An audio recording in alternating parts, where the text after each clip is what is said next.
అందరికీ నమస్కారము. ఈ కాలంలో పిల్లలు మంచి కాన్వెంట్స్లో చదువుతున్నారు. తర్వాత సమాజంలో వాళ్ళకు చాలా అవకాశాలు ఉన్నాయి. కల్చరల్ ప్రోగ్రామ్స్లో పార్టిసిపేట్ చేస్తున్నారు. కొంతమంది చలనచిత్రాల్లో యాక్ట్ కూడా చేస్తున్నారు. అయితే 40 సంవత్సరాల కింద పిల్లలు వాళ్ళ యొక్క ఆలోచనలు డిఫరెంట్గా ఉండేటివి. ఇప్పటి కాలం పిల్లలు వాళ్ళకు కంప్యూటర్ అంటే ఏంటి తెలుసు, స్మార్ట్ ఫోన్ అంటే ఏంటి తెలుసు. అయితే నేను 40 సంవత్సరాల కింద పిల్లల గురించి మాట్లాడడం లేదు. ప్రస్తుతము ఈ కాలంలో ఉన్న పిల్లలు వాళ్ళకు తల్లిదండ్రుల విషయాల్లో కొన్ని విషయాలు వాళ్ళకు నచ్చదు. ఎస్పెషల్లీ ఏంటి అంటే తల్లిదండ్రులు కొంతమంది వాళ్ళకు సరి అయిన ఇది ఇవ్వకుండా ఊరికే విసుక్కుంటూ ఉంటారు. అరే నీకెందుకు రా ఫోన్, నీకెందుకు ఆ స్కూలు, నీకెందుకు సైకిలు, ఈ విధంగా డిస్కరేజ్ చేస్తే సున్నిత మనస్కులైన పిల్లలు వాళ్ళ మైండ్లో రిజిస్టర్ అయిపోతుంది. ఎప్పుడు మా నాన్న నేను ఏదన్నా అడిగితే అంతా నెగిటివ్గా చెప్తాడు. నాన్న ఈరోజు ఐస్ క్రీమ్ తిందాము, ఇక్కడికి వెళ్దాము, అక్కడికి వెళ్దామంటే ఐస్ క్రీమ్ తినకూడదు, అది ఇది అని.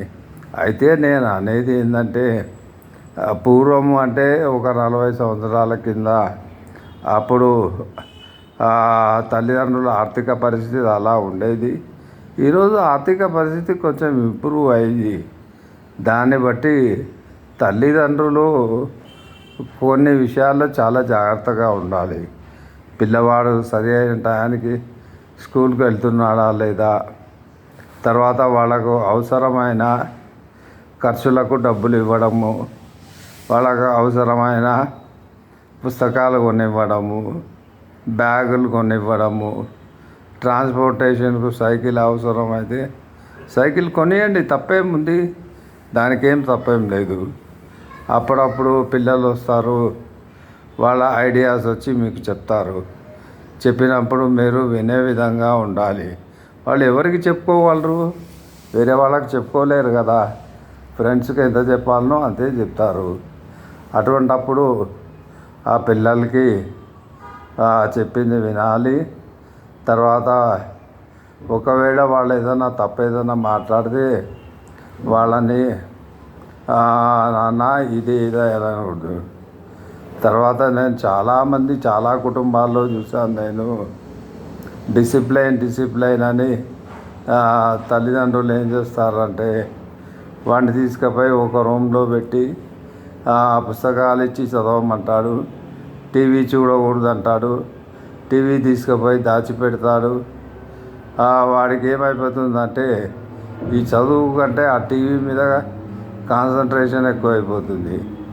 అయితే పిల్లలకు ఏంటంటే వాళ్ళకు ఒక పట్టుదల ఉంటుంది. మా నాన్న ఇట్లా చేశాడు కాబట్టి నేను ఎట్లయినా ఏది చేసి చూడాలి అని. ఇంకొక విషయం ఏంటంటే తల్లిదండ్రులు వాళ్ళ ఇది ఫ్రస్ట్రేషన్, ఇప్పుడు సపోజ్ ఆఫీస్ నుంచి వస్తారు, ఏదో ఇదిలో ఉంటారు. ఫస్ట్ వాళ్ళు తిట్టేది భార్య కనపడకపోతే పిల్లల్ని, లేకపోతే కొట్టడము, ఏదో ఒక మాటలతో దుర్భాషలు మాట్లాడము, అన్పార్లమెంటరీ లాంగ్వేజ్, ఇవి ఈ చిన్నపిల్లలకు నచ్చవు.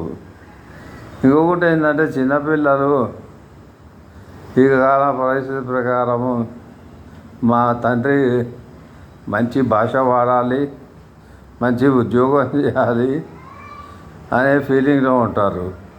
సరే, ఉద్యోగం ఎటువంటిదైనా కానీ ఆ విషయాన్ని నేను మాట్లాడతలేడు.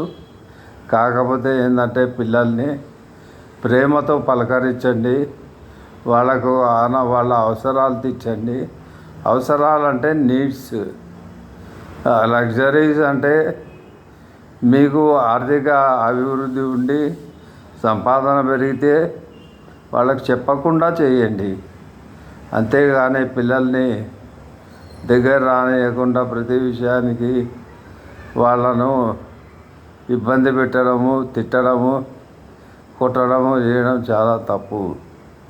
కాబట్టి తల్లిదండ్రులు పిల్లలు ఒక వయసు వచ్చే వరకు దాదాపు 10th క్లాస్ వయసు వచ్చే వరకు పిల్లల్ని చాలా జాగ్రత్తగా చూడాలి, ప్రేమగా. లేదు అంటే వాళ్ళలో ద్వేషం వచ్చేస్తుంది. ఒక ఎగ్జాంపుల్ మీకు చెప్తాను. ఎవరో తండ్రి అంట, అది పేపర్లో 2-3 సంవత్సరాల కింద వచ్చింది. చిన్నప్పుడు వాళ్ళ తండ్రి బట్టలు తీసి అబ్బాయిని కొట్టేవాడట. ఆ అబ్బాయికి ఏదన్నా అడిగితే ఏమీ ఇచ్చేవాడు కాదట. అది మైండ్లో రిజిస్టర్ అయ్యి ఒకరోజు ఊరికి తీసుకెళ్తున్నారా అని బండి మీద కూర్చోబెట్టి తీసుకెళ్ళి మొక్కజొన్నల చీర దగ్గర ఆపి ఆయన బట్టలు తీసేసి ఆ చేనులో వదిలేసేసి వచ్చాడు. అయితే అక్కడ ఉన్న వాళ్ళు ఎవరో చూసి బట్టలు ఇస్తే వచ్చి పోలీస్ స్టేషన్లో కంప్లైంట్ ఇచ్చారు. ఇస్తే ఆయన పోయి చెప్పాడు, చూడండి, నాకు ఇప్పటి వరకు